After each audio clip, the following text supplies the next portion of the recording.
Nursing care evaluation test खाइगोको यदि कोही exam दिँदै हुनुहुन्छ भने यो भिडियो चाहिँ तपाईहरुको लागि है त। नर्सिङ केयर इभ्यालुएसन टेस्टको एक्जाम भनेको चाहिँ दुईटा हुन्छ, एउटा नेपाली र अर्को जापानिज। तपाईहरुलाई थाहा छँदैछ।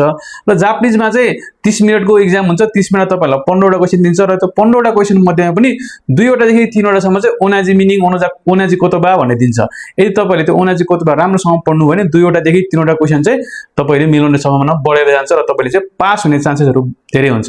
आज चाहिँ म तपाईहरुलाई त्यही जापानिज ल्याङ्ग्वेजको खाइगोमा आउने ओनाजी मिनिङहरु 10 वटा ओनाजी मिनिङ लिएर आएको छु। यी मिनिङहरु पहिला एक्जाममा आइसकेका मिनिङहरु हुन्, हुन त टन्नै छ। आज चाहिँ मैले चाहिँ 10 वटा मात्रै लिएर आएको छु, त्यसको बारेमा हेरौँ है त। भिडियोलाई अन्तिमसम्म हेर्नु होला है त। फर्स्टमा छ देनबु। यसको ओनाजी मिनिङ हुन्छ सिरी। देनबु अथवा सिरी यो जे भने पनि यसको चाहिँ अर्थ हुन्छ नेपालीमा फिलो, यानी कि ब्याक साइड भन्ने हुन्छ। सेकेन्डमा छ सोकुतै। यसको ओनाजी मिनिङ हो आसिनो उरा। सोकुतै आसिनो उरा जे भने पनि यसको अर्थ हो पैताला हैन। तपाईलाई चाहिँ एउटा सोधेर चाहिँ यसको चाहिँ ओनाजी मिनिङ चाहिँ कुन चाहिँ हो दोरे देशका भनेर सोध्यो भने चाहिँ अब आसिनो उरा दिएर अप्सनमा तपाईलाई सोकुतै दिन सक्छ, अथवा सोकुतै दिएर चाहिँ अप्सनमा तपाई आसिनो उरा दिन सक्छ। यो दुईटैको अर्थ हुन्छ पैताला।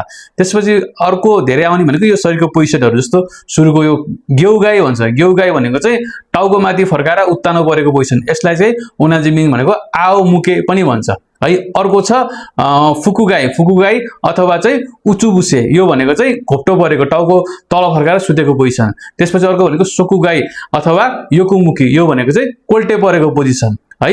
यो शरीरको पोजिसनको बारेमा दिइराको हुन्छ। अर्को छ मेनु अथवा कोन्दाते। मेनु भनेको चाहिँ काताकाना भयो, कोन्दाते भनेको हिरागानामा। यो दुईटैको मिनिङ हुन्छ परिकार सूची, यानी कि चाहिँ खानेकुराको तालिका। परिकार सूचीलाई चाहिँ कोन्दाते अथवा मेनु भनेर भनिन्छ। अर्को छ इरेबा, अनि यसको ओनाजी मिनिङ हो गिसी।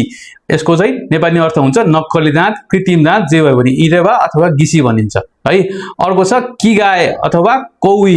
यो भनेको चाहिँ लुगा चेन्ज गर्नु, लुगा फेर्नलाई चाहिँ किगाए अथवा कौई भनेर भनिन्छ। अर्को छ एन्गे। यसको ओनाजी मिनिङ हुन्छ नोमी कोमी। एन्गे अथवा नोमी कोमी भनेको चाहिँ निल्नु। यसको चाहिँ नेपालीमा अर्थ निल्नु भन्ने हुन्छ। र अन्तिममा 10 नम्बरमा छ हिगेसोरी। यसको ओनाजी मिनिङ हुन्छ सेवा। यो भनेको चाहिँ जुन त्यो दाढी काट्ने सेवर हुन्छ नि, सेवरलाई काताकाना सेवा भनिन्छ, अनि हिराका नाम चाहिँ हिगेसोरी भन्छ, दाढी काट्ने उपकरण। यो ओनाजी मिनिङहरु चाहिँ तपाईले चाहिँ राम्रोसँग हेर्नु होला। र अर्को भिडियोमा अझै म ओनाजी मिनिङ लिएर आउनेछु। र यस्तै थप इन्फर्मेटिभ भिडियोको लागि चाहिँ इजी फर जापालाई फलो गर्न नबिर्सनु होला। धन्यवाद।